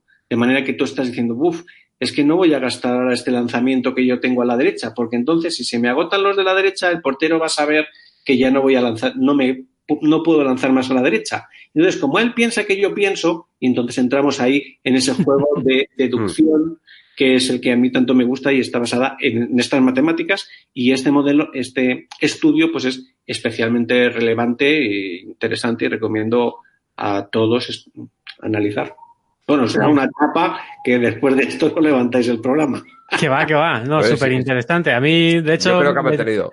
Me tiras de la lengua. Me apetecería preguntarte sobre penaltis más cosas, como por ejemplo, pues eso, como se va acabando la mano de cada uno, a ver si la última ronda es un poco anticlimática, porque ya se sabe un poco de lo que hay o cómo lo has resuelto, pero no sé si tienes ganas de contarlo.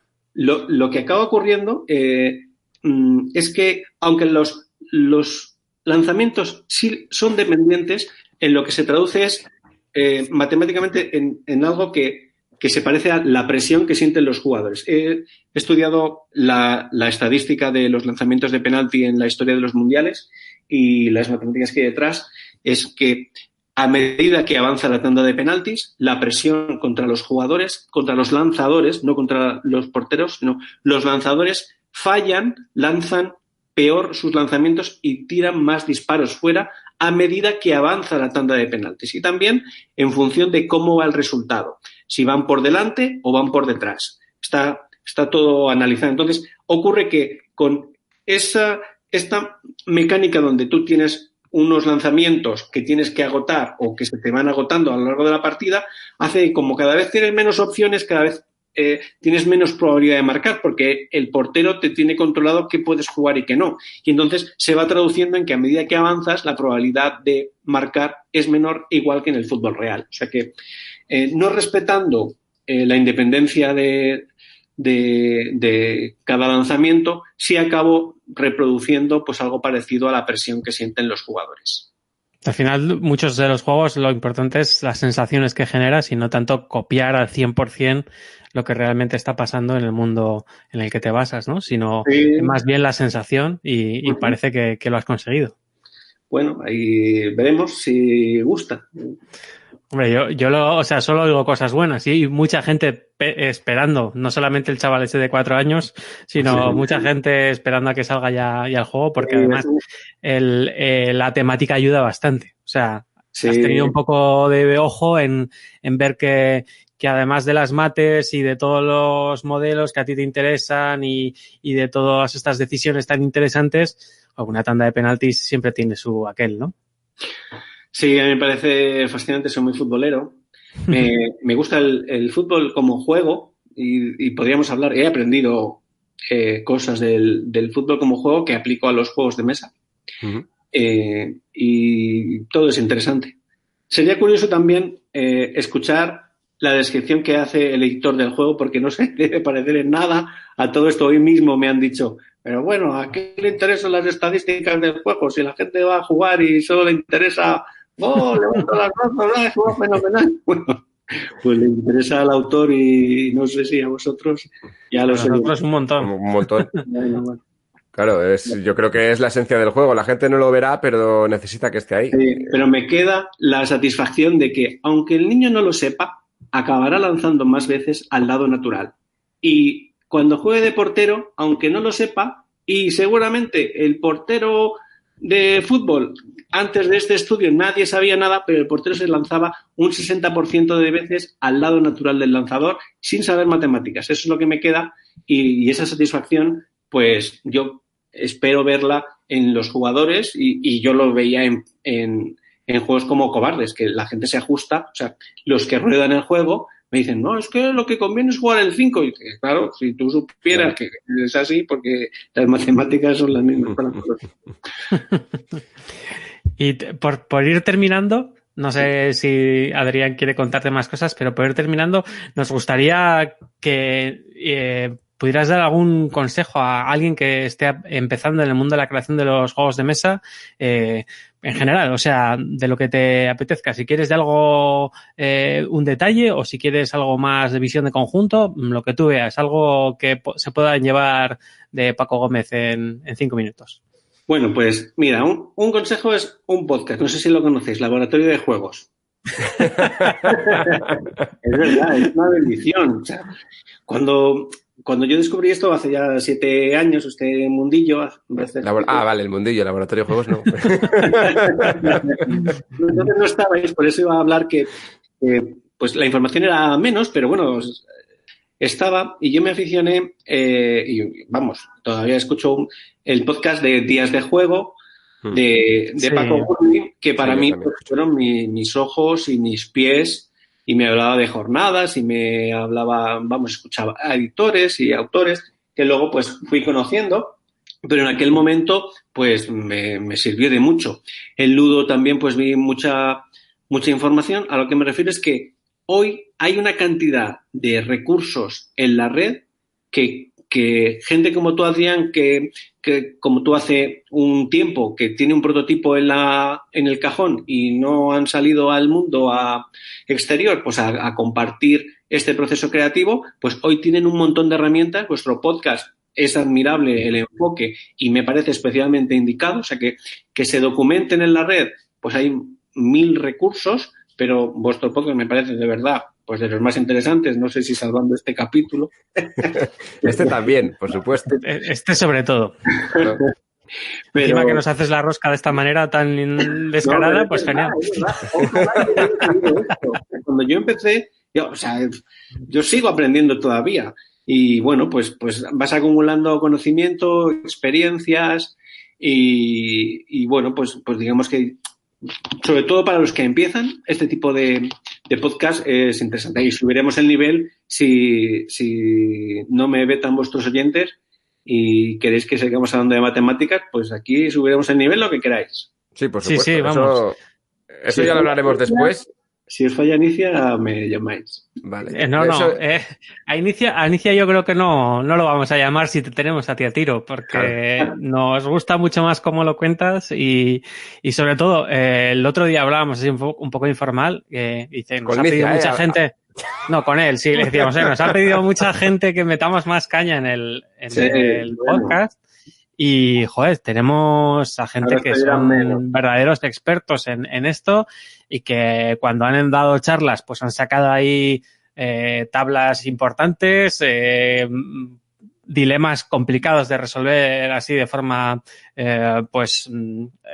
sin saber del tema. Entonces, este tipo de colaboraciones o de aportaciones que podáis hacer los que lleváis tanto tiempo en el asunto y sobre todo no tanto en la industria, que también, sino dándole vueltas a la cabeza, porque como tú bien dices, tú antes de entrar en la industria de los juegos de mesa como tal, llevabas ya dándole mucho tiempo vueltas a la cabeza a esto y sobre todo contándolo. Cuando lo tienes que contar, lo tienes que preparar un poco mejor que unas ideas así sueltas, ¿no? Sí.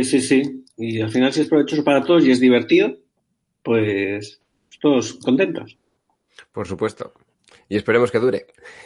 Yo espero que este sector pase pues esta situación crítica por la que estamos pasando y bueno, pues volvamos a la normalidad de antes, lo antes posible. Yo creo que todavía vamos a estar unos cuantos meses así raros, pero bueno, enseguida empezaremos otra vez a estar normal. Nos pilla con las estanterías llenas de juegos, o sea que eso es igual. Más llevadero. Igual le ha venido hasta bien, porque yo creo que estaba empezando a haber una pequeña locura de compra, no juega, porque compras más de lo que juegas. Y ahora que no se ha podido comprar, igual ha habido mucha gente que ha descubierto juegos que tenía en casa sin darle partidas, que solamente había jugado una para probar cómo iba y ya está. Y le estamos cogiendo un poquito más de gusto al asunto, ¿no? Bueno, la gente se ha animado a comprar arqueras de NAND, o sea que también no se ha frenado de todo la compra. Sí. Esperemos que también pensando en las tiendas que necesitan el canal, necesitamos gente estupenda que al final son los que hablan con nuestros jugadores, o sea y los que recomiendan que nos necesitamos todos y les deseamos lo mejor. Pues bueno, antes de acabar, no sé si quieres contarnos algo en lo que estés trabajando actualmente o no sé si tienes algún nuevo proyecto pensado. Pues mira, uno de los prototipos que tiene el lacito es Tira y Afloja. Es un juego de socatira, ¿lo llamáis? Sí. El juego de ponerse dos equipos a tirar de la cuerda, cada uno en una dirección. Pues es un juego para dos jugadores de estos que yo creo que podría llamar estilo Paco, ¿no? Porque muy sencillitos, muy de ver qué es lo que piensa el otro. Bueno, pues así del estilo de mis juegos, que está listo y estoy a ver a quién engaño para que lo publique. O sea, ese ya está terminadito entonces. Sí, lo tienes ahí. Está muy redondo. La verdad es que es un proceso ahí. A veces el proceso de simplificación es el que más tiempo lleva. Sí. Lleva mucho trabajo al final para quitar cosas, para redondear cositas, para quitar excepciones, para cambiar las cosas para que sean más intuitivas. Pero es un trabajo necesario y que al final se traduce en que para el jugador es sencillo, natural, juega de manera sencilla, no se traba y si eso ocurre, pues es que has hecho bien las cosas. Y lo más importante, que lo juegue. Eso es. En la última charla de prototipos comentaste algo, ¿no? Sobre el juego este. Sí, lo llevé allí y de allí surgieron un par de ideas y ya iba bastante armado, pero bueno, después escribiendo las reglas y trabajándolo un poco más, pues ha quedado aún más sencillo y más concentrado, que es como yo creo que me gusta hacer los juegos. Sencillos para que todo sea decisión. Eso también es otro de los consejos que dejas a nuestros oyentes, ¿no? Intentar simplificar al máximo, que sea...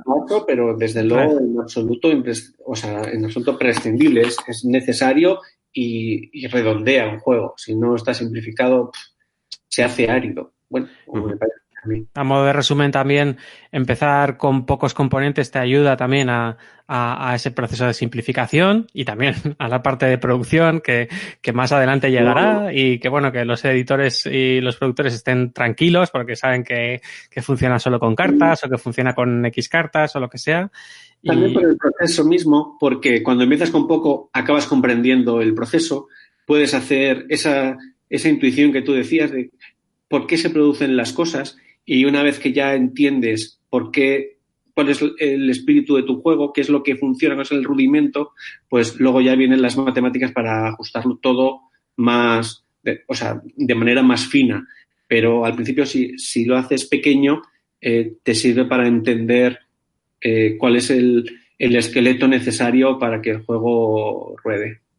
Y un tercer consejo que también nos ha dado Paco es trabajar en el libro de reglas, en escribir las reglas, porque ahí es donde le vas a dar también un poco las costuras a lo que tú tienes en la cabeza. Si era tan fácil o de repente estás escribiendo párrafos y párrafos de excepciones, pues igual te anima a parar de escribir las reglas y decir, bueno, todo esto se podría simplificar. ¿Qué es lo importante y qué es lo accesorio de todo esto que estoy escribiendo?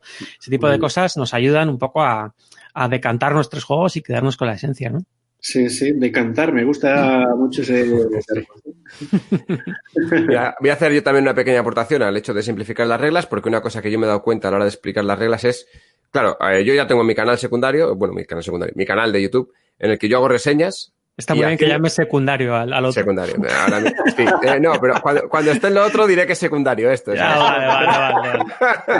No pasa nada. Bueno, la cosa es que yo haciendo reseñas, si a la gente no le gusta escribir por lo que sea, el primer paso, si te cuesta escribir, es ponte en la mesa e intenta explicar el juego a alguien. A un desconocido, mejor todavía. Sí, y si no hay nadie, explica el juego como si hubiera alguien. Porque yo me siento solo para explicar el juego a nadie, porque yo lo grabo en un vídeo que luego lo ve la gente, pero allí no hay nadie. Lo intento explicar de una forma que sea didáctica y bien. Y después de grabar el vídeo, o sea, grábate cuando estás explicando el juego. Es lo que mi consejo es, grábate explicando el juego con el móvil mismamente y después escucha lo que has dicho para ver todo lo que te has dejado por el camino. Y si esas salvedades van a costar explicarlas o no. Y eso es un ejercicio también bueno, que no solamente escribiendo, sino que lo puedes hacer hablando, ¿vale? Es el matiz que quería hacer. Sí, es muy buen ejercicio, desde luego, sí. Es un ejercicio que es clásico en la informática, o sea, un mecanismo de resolución de errores de programación es lo que se llama rubber duck debugging, que es depuración por patito de goma, que es que tú le cuentes lo que quieres hacer, lo que estabas intentando hacer con este programa que te está fallando, a un patito de goma que tienes en tu escritorio. Entonces, cuando se lo estás contando y lo dices de viva voz, te das cuenta y dices, no, pues aquí cojo todos los clientes. Uy, no estoy cogiendo todos, estoy cogiendo todos los proveedores, no los clientes. Vale. Gracias, patito. Ahora lo arreglo, ¿no? Y esto es un poco lo mismo. O sea, si tú pones un patito de goma en tu mesa y de repente se lo intentas explicar y ves que tardas mucho, que te lías, que no lo estás contando del todo bien y que ves esa grabación del móvil y salvando un poco la vergüenza inicial que nos da a todos menos a Adrián, ponernos delante de un micrófono o una cámara, pues ves que no funciona, pues es que ahí tienes un problema, ¿no? Bueno, pero yo ya estoy acostumbrado al micrófono. A mí me costó al principio. Al principio yo estaba hablando aquí que parecía, no sé. ¿Os cuento otro consejo? ¿Estamos en tiempo todavía? Bueno, os cuento cuáles son mis grupos principales de testeo.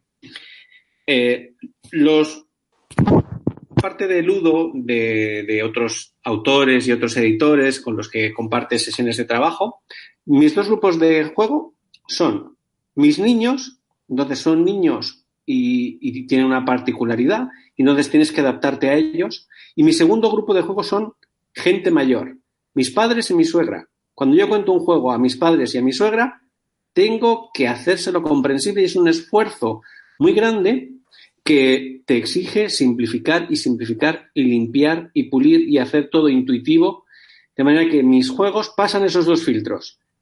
Tienen que entenderlo los niños y tienen que entenderlo la gente mayor. Y si no es así, pues hay que seguir trabajando y trabajando. Y al principio puedes pensar, ¿cómo es que no entienden esto si es muy sencillo? Bueno, pues cuando pasa esa primera impresión, reflexionas y dices, si no lo he entendido, es que lo tengo que contar de otra manera. Es que hay cosas que a lo mejor no son naturales y no son tan orgánicas. Ellos deben entender que intuitivamente las cosas son como son y lo deben dar por hecho y les debe parecer muy sencillo. Y solo cuando pasa estos dos filtros y lo entienden mis niños y mis mayores, pues puedo decir que el juego pues ya es comprensible. Así que fichada gente mayor para probar vuestros juegos. También depende del tipo de juego, que no todos permiten esto. Sí, no, hay juegos que directamente no están preparados para ciertas edades. Entonces, no pasa nada. No se puede hacer. Pero sí, buscar diferente ámbito de personas para poder probar los juegos y sobre todo explicarlos. Creo que es el mejor ejercicio el explicarlo para que salga todo bien. No sé si queréis añadir alguna cosa más o finalizamos aquí. No, pues la clase ha estado estupenda. Agradecer a Paco su paciencia con nosotros y todo lo que nos ha contado porque, vamos, me llevo la mochila llena de cosas. Hombre, hasta arriba. Esperamos tenerte de nuevo en el programa con alguna cosita que luego hablamos, a ver si... Vale. Gracias a vosotros, a vuestros oyentes si han llegado hasta aquí. Si alguno ha llegado... Alguno llegará. Más de uno y más de dos. Bueno, pues nada más. Hasta aquí el programa de hoy. Recordaros que nos podéis escuchar en iVoox, Google Podcast, ahora también en Spotify, en YouTube y en teoría nos podían escuchar también en iTunes, decías, Pablo, pero no lo tenemos muy claro, ¿no? Creo que ahí estamos trabajando en ello, como decía. Trabajando en ello, porque Apple lo pone bastante difícil, nuestro amigo de la manzanita. Sí, Apple hace fácil lo fácil e imposible lo difícil. Sí, así es. Y bueno, recordaros que nos podéis seguir en las redes sociales Instagram y Twitter. Y nada más, comentar sin ningún tipo de miedo la pregunta del programa. No hemos hecho pregunta del programa. El siguiente programa seguiremos con las mecánicas porque ya lo dejamos abierto en el programa anterior. Así que sí, a mí me gustaría preguntar algo acerca del azar. ¿Qué sistemas de azar gustan más o gustan menos en los juegos de mesa? Si somos más de dados y que pase lo que pase, si nos gusta tener un azar controlado con un mazo, si el azar proviene por las decisiones que toman los demás. Bueno, un poco ver qué fuentes de azar hay en nuestros juegos y cuáles nos gustan más o menos. Vale, entonces la pregunta sería, ¿qué tipo de azar te gusta? En los juegos de mesa. En los juegos de mesa, obviamente, no va a ser otro tipo. Muy bien, pues nada más. Nos vemos en el siguiente programa del Laboratorio de Juegos, que seguramente será la semana que viene. Hasta luego. Adiós. Adiós. Puedes seguirnos en las redes sociales, Instagram y Twitter, @laboratorio_POD. También puedes escucharnos en YouTube, Laboratorio de Juegos.